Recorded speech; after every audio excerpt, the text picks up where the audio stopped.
Драги ученици, денес имаме една интерактивна активност, улога на пчелите во екосистемот и обстанокот на биодиверзитетот. Ќе научите, значи, како танцуваат пчелите и ќе пробаме да ги скопираме на еден начин преку игра. Претходно ќе објасниме накратко која е улогата на пчелите во екосистемот. Значи, дали, еве, ќе ве прашам, знае некој што ако нема пчели во нашиот свет, што ќе се случи? Ќе имаме помалку растенија, ќе се нарушат синџирите на исхрана, ќе се наруши рамнотежата во самата природа. Активноста ќе се одвива во дворот надвор. Учениците сте веќе поделени во 4 групи по 5 ученика. Секоја група си има еден извидник пчела кој што ќе не знаеме, ќе крие цветот. Ќе го крие цветот. Сега ќе пробаат да најдат добра локација и со помош на тој танц на пчелите, односно со помош на картичките кои веќе ви ги дадов и листот со сонцето кој што веќе ви е даден, им го покажувате правецот и оддалеченоста на останатите пчели од вашиот дим.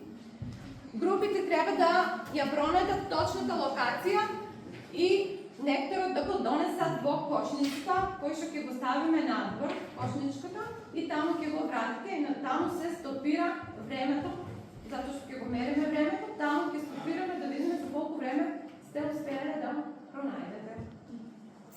Јасно? Да. За да може да видиме, значи да објасниме подетално, да може да разбереме. Ето, тука да дојдем, да ви објасним.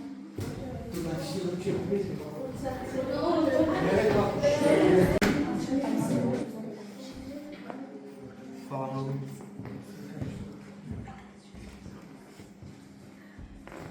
Повртам на пространството, ако пространството там така, и викам кај да скрием од десната страна, така, и можеш себе да го ставиш повод. Така, ще го свртиш. Они имат агол треба да фата од 45 степени. И долго. Ако е долго, ви се овде тук. Завртате и имате средно, значи барате одлево, одите средно, не е на крај. Разбирате ли? И откако ќе го најдете, го прајдете во кошничка и ви се стопира време. Добро. Што можеме ние да направиме за пчелите?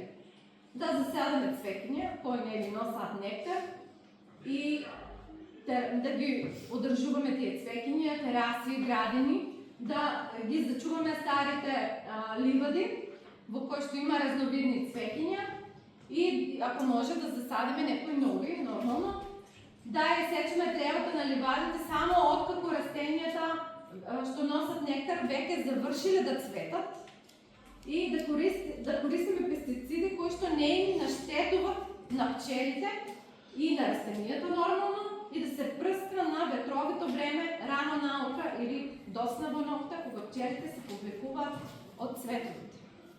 Значи тоа ние може да направиме за нив. И како крајна порака да ја чуваме природата и нејзината рамнотежа. Ви благодарам на сите.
договоривме и разделиме на групи 2 по 2.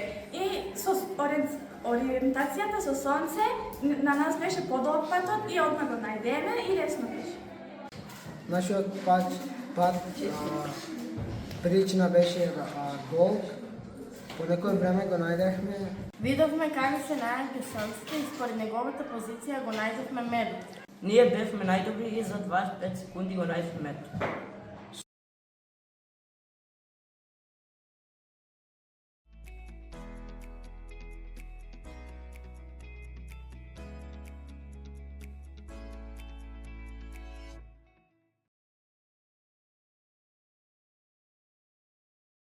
Пчелите се клучни за опрашување и создавање храна.